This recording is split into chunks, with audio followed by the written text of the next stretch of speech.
우리가 무신론자라는 말을 많이 들어보셨을 것입니다. 하나님이 없다 이렇게 생각하는 사람들이죠. 그래서 그냥 무신론자가 굉장히 많을 것 같긴 한데 이 통계 조사를 해보면 사실 또 그렇게 많지 않습니다. 세계 인구가 80억인데 그 중에 약 1억 5천만 정도가 무신론자라고 합니다. 그래서 약 2%도 채 안 되는 거니까 그렇게 많지 않은 것으로 나옵니다. 그런데 그것은 이제 통계적으로 그런 것이고 실제로 외형적인 것이 아니라 이렇게 내면의 마음의 어떤 상태로 또 살펴보면 이 의외로 이런 무신론자들이 많을 수 있다는 것입니다.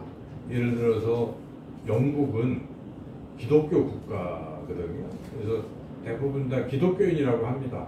영국인들에게 물어보면 한 90%는 기독교인이라고 하는데 또 그들의 그 내면의 마음을 조사해 보면 90%는 무신론이다, 무신론자다 이렇게 답변한다고도 합니다. 그러니까 실제로 하나님을 믿지 않으면서 형식적으로는 그냥 나라가 그러니까 기독교 국가니까 나는 기독교인이다 이렇게 말하는 사람도 많다는 것이죠. 그래서 영국 사람들은 교회를 거의 안 나간다는 겁니다. 이게 자기 평생에 3번 정도 나간다고 하는데 처음에 태어나서 거기도 이제 유아 세례 받으니까 그때 죽을 때 장례식 때 그리고 결혼할 때 근데 처음과 끝은 자기 의지하고 상관없이 그냥 부모 손에 이끌려서 또는 자기 가족들이 죽어있는 자기를 이렇게 할 때 예배에 불과한 것이고 실제 결단하는 부분은 결혼할 때인데 그나마도 요즘은 그냥 또 잘 안 한다고 합니다. 그래서 우리가 이렇게 겉으로 나 기독교인이다 하지만은 실제로 하나님의 존재를 믿고 이렇게 하는 사람이 의외로 많지 않을 수 있다는 것입니다. 유독 우리나라는 통계에서도 무신론자가 상당히 많아요. 그래서 세계 한 5위 정도 된다고 합니다. 그래서 우리가 15%는 나는 무신론자다 이렇게 이야기하는데 실제로 또 내면에 그것을 질문을 던져보면 한 50% 이상은 또 무신론자라고 이렇게 이야기한다는 거죠. 그래서 과연 우리 교회를 다니는 기독교인들도 깊이 있게 질문을 하면 당신은 정말 하나님을 진짜 믿고 있는가? 하나님의 존재를 늘 의식하고 살아가는가? 이렇게 물어보면 또 이게 좀 잘못된 대답이 나올 수도 있다는 것이죠. 그래서 예를 들면 어릴 때부터 부모님 손에 이끌려 교회를 그냥 늘 가던 사람들은 정말 하나님과의 인격적인 주님과의 인격적인 만남의 순간이 없었다면은 그 하나님의 존재를 확신하지 못할 수도 있습니다. 그래서 어떨 때는 믿는 것 같은데 어떨 때는 안 믿는 것 같기도 하고 그러다가 이제 언제 알아볼 수가 있냐면요. 아주 어려운 일을 당할 때 정말 이해할 수 없는 내가 교회를 다니고 뭐 하는데 어째 나에게 이런 일이 있는가. 옛날에 박이처 장관님 하신 분도 자기 아들이 착하고 그런 아들이 죽으니까 교통사고로 그때 큰 회의에 들어서 부정을 하는 순간도 있었다는 거죠. 그래서 이제 그런 어려움을 한번 겪어보면 자기의 믿음이 진짜인지 가짜인지 이런 게 드러날 수가 있습니다. 그래서 이 무신론, 그러니까 하나님의 존재를 믿지 않는 이제 그런 사람들을 가리켜서 무신론자라고 우리가 말을 하는데 이 무신론자에 대해서 과연 하나님은 어떻게 말씀하시는가? 오늘 이 시편 14편은 그런 하나님이 없다고 하는 사람들에 대해서 하나님이 말씀하시는 것입니다. 그리고 이에 반대되는 하나님의 백성, 그러니까 오늘날로 말한다면 우리 그리스도인이죠. 기독교인에 대해서 하나님 또 어떻게 말씀하시는가 하는 것을 주시는 그런 말씀인데 오늘 이 말씀을 통해서 하나님은 어떻게 말씀하시는지, 먼저 무신론자에 대해서는 어떻게 말씀하시는가. 무신론자, 하나님이 없다는 사람들은 한마디로 어리석은 자다, 이렇게 말씀하고 있습니다. 그래서 우리 오늘 본문 시작에 첫 번째 단락 짧게 앞부분만 짧게 읽어보겠습니다. 어리석은 자는 그의 마음에 이르기를 하나님이 없다 하는도다. 하나님이 없다는 것이 바로 무신론자를 말하는데, 이러한 무신론자는 어떻다고 말씀하고 있습니까? 어리석다라고 말씀하는 것입니다. 물론 이 어리석다는 것은 뭘 잘 몰라서 실수하고 하는, 그렇게 좋은 뜻으로 보면 그렇게 생각하잖아요. 어리석다 그러면 오히려 어리숙하다 이렇게 생각해서 좋게 생각할 수 있지만 그런 뜻이 아닙니다. 이 원본에 이 어리석다라는 말은 이제 나발이라는 단어를 쓰는데, 그 뜻은 막 시들어가고 완전히 죽어간다 하는 뜻입니다. 여기에 어리석다 하는 것은. 그래서 마치 나뭇잎이나 꽃이 시들어가는 거 우리가 보잖아요. 결국 죽는 거죠. 우리는 시들지 않는 참 감사하지만은 이 시들어가면 결국 내다 버려야 돼요. 여기 있던 것들은 지금 난들은 이제 우리가 버리잖아요. 시들어서 사라지는 것입니다. 그와 같이 이 하나님이 없다는 사람들은 결국 사라진다는 뜻을 담고 있어요. 이 어리석다는 말에는. 그래서 점점 그에게 있던 그런 지혜, 뭐 좋은 마음들, 이런 것들, 하나님에 대한 이런 신앙들이 점점 빠져나가고 소멸되는 그런 존재가 될 수 있다 하는 것입니다. 둘째로 이 무신론자는 그 본질이 아까 우리가 읽은 말씀대로 하나님이 없다.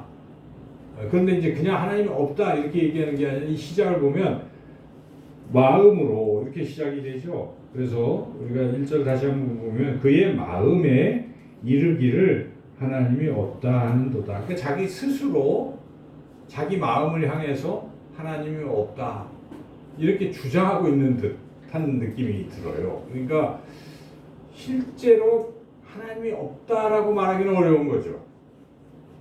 여러분 뭐 갑자기 막 천둥 번개가 치고 벼락으로 한 사람이 쓰러지고 그래 보세요.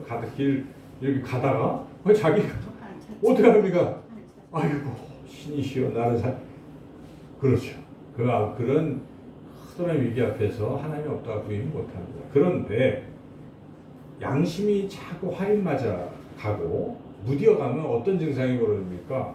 삶에서 의지적으로 자기 마음에 이르기를 하나님 없는 거야.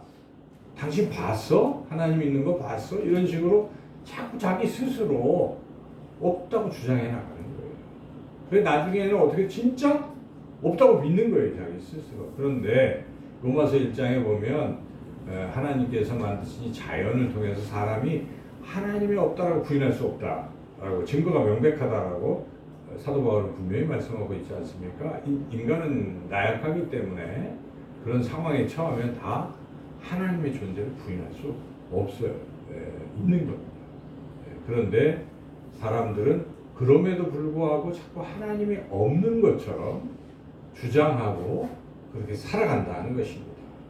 우리도 기분 나쁘면 잘 안 풀리면 하나님을 원망하던 끝에 하나님이 어디 있어 이렇게 자기 스스로 마음에 이르기를 하나님이 없다 할 수 있다는 것입니다. 그러니까 무신론자들의 그 특징이 결국 자꾸만 하나님이 없는 쪽으로 살아가게 된다는 것입니다. 모든 가치 판단도 하나님이 없는 것처럼 안 계신 것처럼 자기가 주인공이 되고 자기가 왕이 되고 그래서 이제 결국 무신론자처럼 살아가는 것이죠. 이제 또 세 번째로 이 무신론자의 특징은 자꾸 부패에 가서 선을 행하지 않게 된다 하는 것입니다. 아까 1절에 뒷부분을 다시 한번 그들은 읽어보겠습니다. 그들은 부패하고 그 행실이 가증하니 선을 행하는 자가 없도다. 4절도 같이 한번 읽어볼까요? 죄악을 행하는 자는 다 무지하냐. 그러니까 여기에 선을 행하지 않고 또 악을 행하고 이런 자가 되어간다 하는 것입니다. 왜 그럴까요? 우리도 스스로 보면은 점점 악해지는 이유가 있어요. 우리 마음에 하나님이 없다라고 생각하기 시작하면요, 어떻게 증상이 바뀌어요. 이 사람이 바뀌잖아요. 하나님이 없으니까 아무도 보는 이가 없는 거예요. 사람 눈만 속이면 끝이에요. 근데 하나님이 있다고 생각하는 사람들은 그렇게 못해요. 잘못했다고도 돌아옵니다. 하나님, 제가 잘못했어요. 그러니까 마치 요셉처럼 내가 어찌 하나님 앞에서 죄를 범하리요, 이러한 마음이 드는 겁니다. 하나님을 느끼는 사람들은. 그런데 점점 하나님이 없다라고 마음에 주장하고 이러다 보면, 그게 굳어지면 하나님이 안 계시는 것처럼 행동하기 시작하면 그 다음에 우리의 행동은 부패해지고, 뭐 선을 행할 일은 없고 악을 자꾸 행하죠. 그래서 악을 행한다는 것은 선을 행할 여지가 전혀 없는 거예요. 여러분, 악한 사람들이 선을 행하겠습니까? 안 하는 거죠. 그래서 이렇게 하나님이 없다는 그 자체가 상당히 사람을 악하게, 부패하게 그렇게 만들어갈 수 있다 하는 것이죠. 그 다음에 또 이 무신론자들의 특징은 우리가 2절에서 알 수가 있는데, 2절 말씀 같이 한번 읽어보겠습니다. 여호와께서 하늘에서 인생을 보고 살피사 지각이 있어 하나님을 찾는 자가 있는가 보려 한즉, 3절 다 치우쳐 함께 더러운 자가 되고 선을 행하지 않으니 하나도 없도다. 그러니까 결국 하나님을 찾지 않게 된다. 당연히 하나님이 없다고 자기 스스로 막 그렇게 마음에 생각하고 이제 내 마음대로 살던 사람들이 다시 하나님을 찾을 확률은 매우 줄어드는 겁니다. 그렇죠, 여러분? 이게 참 신앙이라는 것이 처음에는 조금 떨어져요. 그죠? 아유, 귀찮아서 교회 한두 번 안 나가고, 그럼 하나님 생각이 안 나잖아요. 예배를 드리면, 이렇게 우리가 오늘 예배를 드리니까 하나님 생각이 나고 찬양을 하고 느끼고 그렇게 유지가 되는데, 이거를 한 번, 두 번 안 하다 보면은 한 6개월, 반년, 1년 지나면요, 그야말로 하나님을 찾을 생각을 안 하는 것입니다. 자기가 급박한 상황에 있어도 하나님께 돌아오기가 참 힘들어요. 그래도 우리가 신앙이 조금 있을 때는 어려우면, 죽게 생기면 하나님께 돌아오잖아요. 탕자도 그러면 돌아오는데 이게 안 되는 겁니다.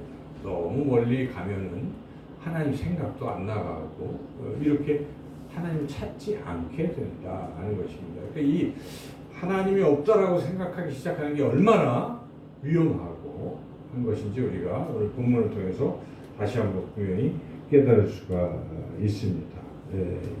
그리고 이제 또 한 가지 특징이 있다는 것입니다. 무신론자의 특징은 4절도 한번 읽어보겠습니다. 죄악을 행하는 자는 무지하냐? 그들이 떡 먹듯이 내 백성을 먹으면서 여호와를 부르지 아니하는도다. 6절도 읽어보겠습니다. 너희가 가난한 자의 계획을 부끄럽게 하나 오직 여호와는 그의 피난처가 되시도다. 그러니까 4절과 6절 상반절에 나오는 이 하나님 불신자들의 특징은 떡 먹듯이 내 백성을 먹는다. 여기에 내 백성은 하나님의 백성이에요. 그죠? 우리 오늘날 우리 그리스도인들을 떡 먹듯이, 그러니까 괴롭히고 착취하고 이런다는 뜻 아니겠어요? 그러니까 불신자들은 결국 악해지는데, 특별히 하나님을 믿는 하나님의 백성들에 대해서 더 대적을 하는 것입니다.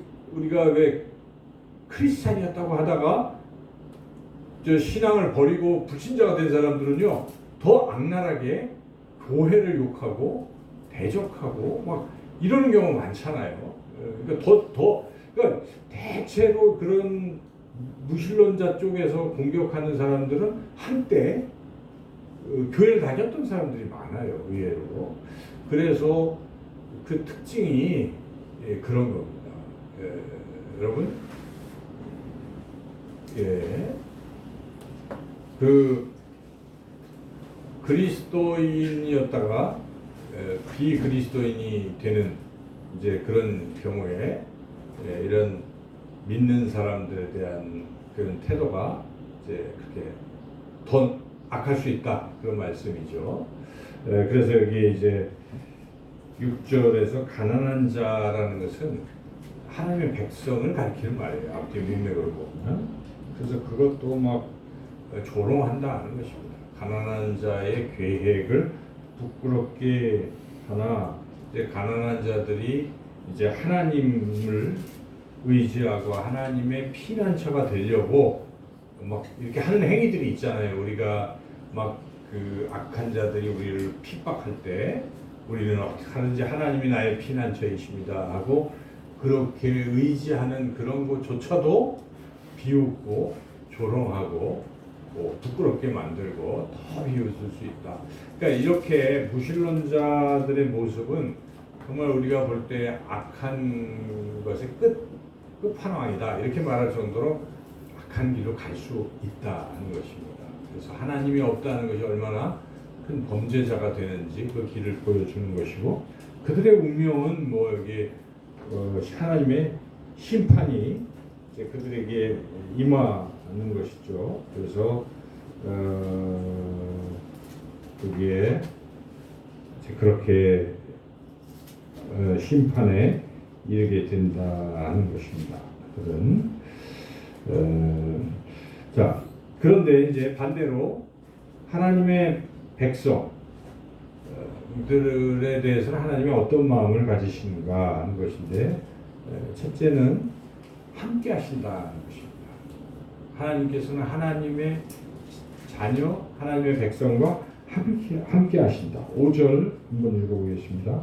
그러나 거기서 그들은 두려워하고 두려워하였으니 하나님이 의인의 세대에 계심이로다. 의인의 세대라는 것은 지금 하나님의 백성을 말하는 것이죠. 하나님의 백성과 하나님은 함께 계신다. 그래서 이들이 떡 먹듯이 백성을 막 괴롭히고 하지만 그들 보기에도 하나님이 함께 하시는 것을 보게 되는 거예요. 핍박을 했는데 성경은 그런 얘기잖아요.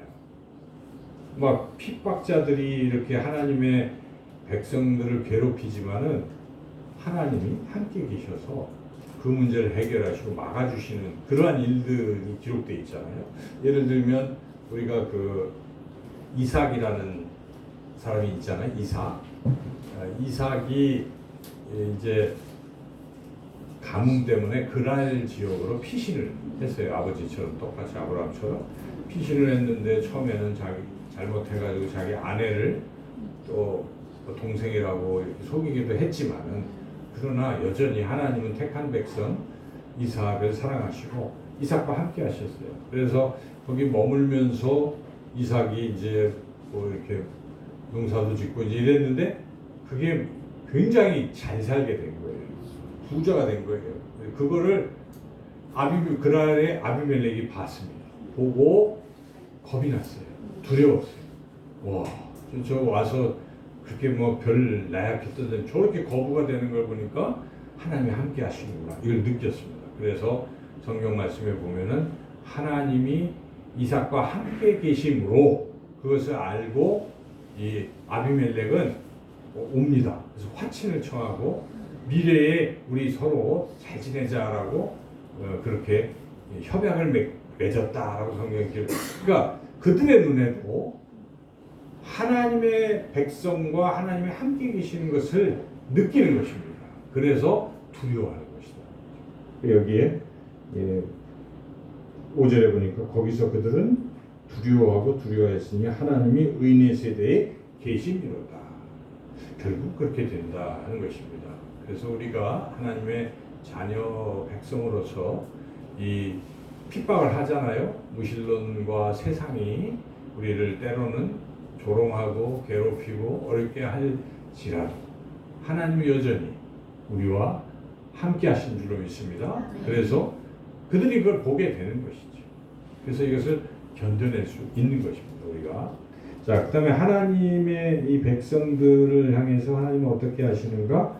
아까도 읽었지만은 6절에 피난처가 되신다 하는 것이죠. 오직 하나님은 그의 피난처가 되시도다. 그런데 이 앞에 피난처가 되기 위해 되는 과정에 우리 하나님의 백성들이 해야 할 일이 있다는 것을 우리가 오늘 6절을 통해서 깨달을 수가 있어요. 6절 다시 한번 읽어보겠습니다. 너희가 가난한 자의 계획을 부끄럽게 하나 오직 여호와는 그의 피난처가 되시리라. 가난한 자의 계획이라는 말을 우리가 깊이 생각해 봐야 돼요. 가난한 자들도 무슨 계획을 세우는구나. 이 계획은 피난처로 삼기 위한 계획입니다. 이제 하나님을 나의 피난처로 삼기 위한 계획, 방법 이런 걸 생각해 보는 것이죠. 그러니까 우리가 어려움을 겪잖아요. 환난을 겪고 할 때 그냥 가만히 있는 것이 아니라 이 환난을 어떻게 모면해서 어떻게 하나님께로 나아가서 피할 수 있을 것인가. 이제 이런 것들을 깊이 생각해야 돼. 그리고 결정해야 돼. 나아가기로 결단도 해야 되고 하나님께로 나아가고. 우리가 이번 금요일 시편 말씀에 그랬던 것 같아요. 그래서 그러한 상황에 하나님께로 나아가는 어떤 그런 결단, 이런 노력, 이런 것들이 필요하다는 것이죠. 그럴 때 하나님께서 정말 피난처가 되 주신다 하는 것입니다. 그래서 하나님의 백성의 피난처가 되신다. 마지막으로 하나님은 하나님의 백성을 어떻게 하십니까? 7절 읽어보겠습니다. 이스라엘의 구원이 시온에서 나오기를 원하도다. 여호와께서 그의 백성을 포로된 곳에서 돌이키실 때에 야곱이 즐거워하고 이스라엘이 기뻐하느니라. 여기서도 하나님이 구원하신다는 말씀인데 이제 그 앞에 선행해야 될 것은 이스라엘의 구원이 시온에서 나오기를 원하도다. 뭐 이게 하나님이 원하신다고 볼 수는 있지만은 백성들이 원해야 된다는 것입니다. 원한다는 것은 원하고 그다음 뭐 하는 것입니까? 바라고 기도하는 것이. 그것을 말하는 것입니다. 그러니까 우리가 해야 할 일들이 이렇게 어려움이 있고 환난이 있을 때 그냥 수동적으로 가만히 있는 것이 아니라 하나님이 나의 피난처가 되시지 이 생각을 하면서 하나님께로 나아가기 위한 여러 가지 계획을 세워야 돼요.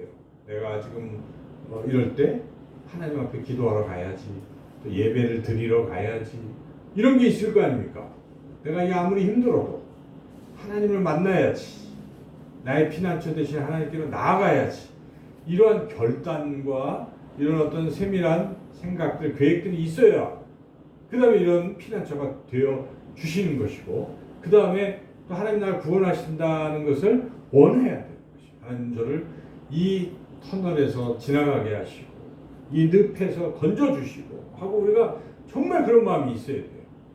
그리고 그것을 기도해야 된다. 하나님 앞에 이런 것이 있을 때 정말 포로된 자가 돌아와서 기뻐하고 즐거워하는 그런 역사가 일어난다 하는 말씀입니다.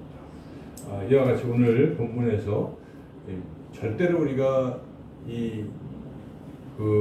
무신론자가 되면 안 돼요.